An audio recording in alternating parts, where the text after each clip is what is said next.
you'll get better. It's like anything else. The first time you do it, you're not very good at it. You keep practicing, and after 2 or 3 weeks, it'll be 10 seconds before the thoughts come in. And after 2 or 3 months, it maybe be a minute before the thoughts come in. You just keep working at it, and you'll get better at it. So that's the thing about intention. Yes, your mind's flying around, and it's basically on its own. It's like, I'm not in control. I can't focus my mind because it's so busy.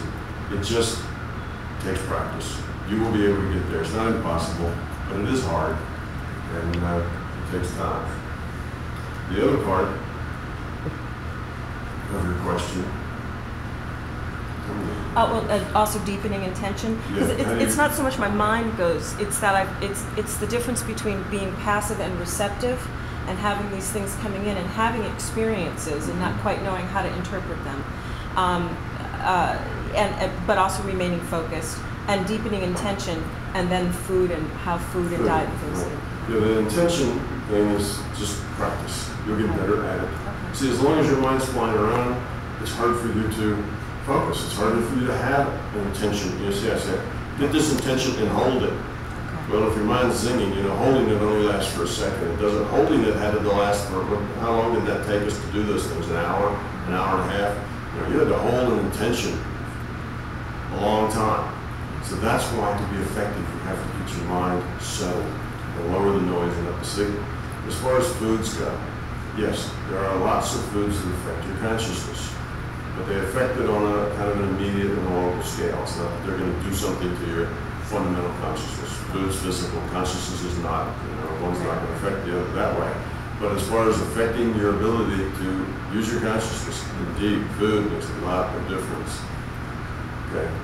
What are the big differences? The main thing, the biggest thing that is common that will make it difficult for you to focus and to keep your thoughts is sugar. Okay. Sugar is a problem. If you ingest sugar, it tends to make your mind less clear. It tends to make it cloudy. And what happens is we eat sugar, and it's hard to avoid sugar. Sugar is put in everything. Things you wouldn't expect it to be in. It still has sugar. Sugar's in almost all the bread that you buy. Sugar is in your French fries. Sugar's in your hamburger meat. Sugar's in just about everything. The reason sugar is in everything is because sugar is also addictive. Isn't it wonderful marketing to get people addicted to your product? So when the people who do marketing, they hand out whatever the things are that people eat, and if it has a little sugar in it, people like it better. Even if the sugar is so small you can't taste it. It doesn't taste sweet necessarily, but people will. In those taste test things, which is how they do their marketing and how they prepare and the color of the box and all of that kind of thing, to make it attractive to you, they have found that if there's sugar in it, people like it better, because most of us are sugar addicts. You get a little hit of sugar, you like it, even if it's, like I said, French fries or something that aren't sweet. So that's why it's in everything. It sells. Sugar will make your mind fuzzy. It makes it very hard to focus. Now we take it all the time, and because we take it all the time, we get used to it. That's normal for us. That fuzzy mind that's hard to control, well, that's just the way minds are, isn't it? Isn't everybody like that? That's just the way we are. It's not just the way we are. If you cut out that sugar, you'll find clarity will come. Much more clarity. But when I say cut it out, I don't mean cut it down. I mean cut it out. It doesn't take much. So it's not like, well, okay, I'll cut down from one ice cream cone a day to one every other day. That's not it. I mean, you read the ingredients, and if it has anything that ends in "ose," you don't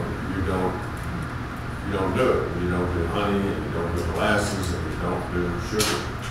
And you don't do fructose either. But yes, you can eat a banana and you can eat an apple, but don't eat 5 bananas. Just natural sugars. And one exception I found is barley malt. One exception so far that I have found is barley malt. And I just tested it. I started to find that when my mind started to clear, is when I was going out to the Monroe laboratory. My mind started to get clearer about things. And then I noticed that sometimes it was clear and sometimes it was foggy. And I wondered why that was. So I started experimenting. When did it get foggy? You know, and I related to sugar. And then I started to experiment with it. And I would have a clear mind. I would do like a little meditation, have a clear mind I was doing, and then I'd eat something. You know, and I could tell how it affected my consciousness. And I did this research over 3 or 4 or 5 years of how substances affected my perception, my consciousness. I found that preservatives are not good. Preservatives don't last long enough. If you take a preservative, most all preservatives, now not vitamin C is a preservative, that's okay, but you know, most of the chemical preservatives will affect your consciousness, makes you fuzzy, you can't focus very well. Sugar takes about 4 hours out of your consciousness before you get over it, and that sugar continues to ring your system and make your system, it'll be fuzzy for a while, you kind of clear up, and it'll be fuzzy for a while, and clear up, and that'll go on for like 2 weeks. All right? And if you eat any sugar during that 2 weeks, then you got another one of these cycles going. So you got all these cycles, now they damp out. The biggest effect is now, the next effect is less, the next effect is less. So say it takes about 2 weeks, it keeps getting less and less and less, and about 2 weeks, it's gone altogether. The first hit is about 4 hours for it. So we eat sugar, you know, 100 times a day. And every time you eat that sugar, you're starting one of these 2-week cycles going. So you got all these cycles that are inside, and basically most people are in a haze. They don't realize it because it's normal. It's not like that, it's normal. So we're used to it.